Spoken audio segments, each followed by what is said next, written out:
ভাই এটা কোনো নিয়ম কানুন হইলো? আমরা তো ছাত্র আন্দোলন করছি, আটকে রেখে আমাদের কষ্ট দিতেছে। আমরা যে রুগী নিয়ে আসছি, আমরা 3-4 ঘন্টা ধরে আটকে আছি। এমন ছাত্র দরকার আমাকে শেখ হাসিনা ভালো আছে।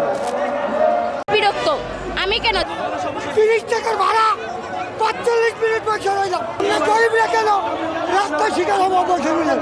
এটা কোন ধরনের আন্দোলন?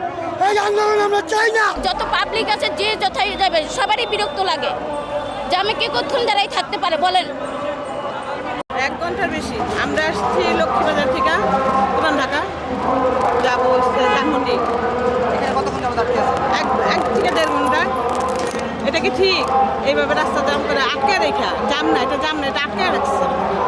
আটকে রেখে আমাদের কষ্ট দিতেছে। আমরা যে রুগী নিয়ে আসছি, চোখে ডাক্তারখানে যাবো।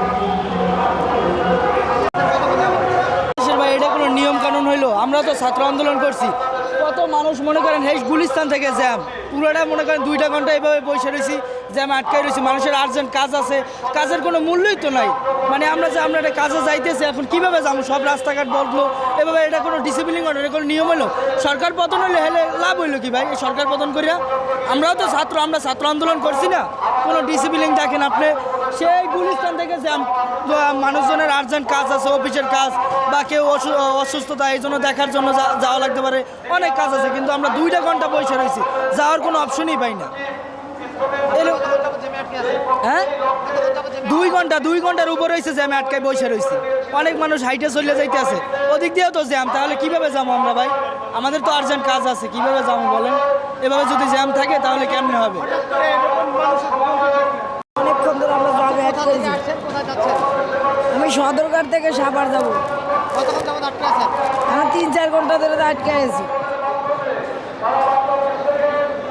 এই জায়গায় একদম 1.5 ঘন্টা লাগছে মোটামুটি। এমন ছাত্র আমার দরকার না, পাবলিক কষ্ট দিয়ে রাস্তা বন্ধ করে আন্দোলন করবো।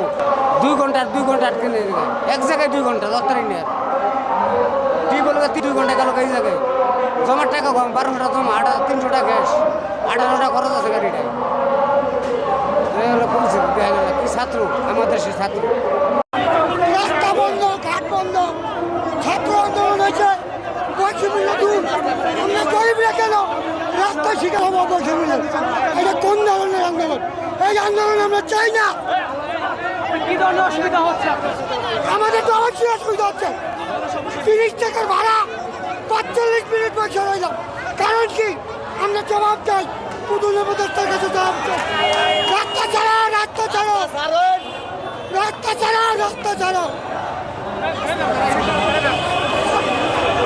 দর্শক, আপনারা দেখতে পাচ্ছেন যে প্রাইম ইউনিভার্সিটির শিক্ষার্থীরা, প্রাইম এশিয়া ইউনিভার্সিটির শিক্ষার্থীরা রাস্তা বন্ধ করে অবরোধ করায় রিক্সা চালকরা খুব প্রতিক্রিয়া ব্যক্ত করছে এবং তারা তাদের রাস্তা ছাড়ার জন্য আহ্বান করছেন।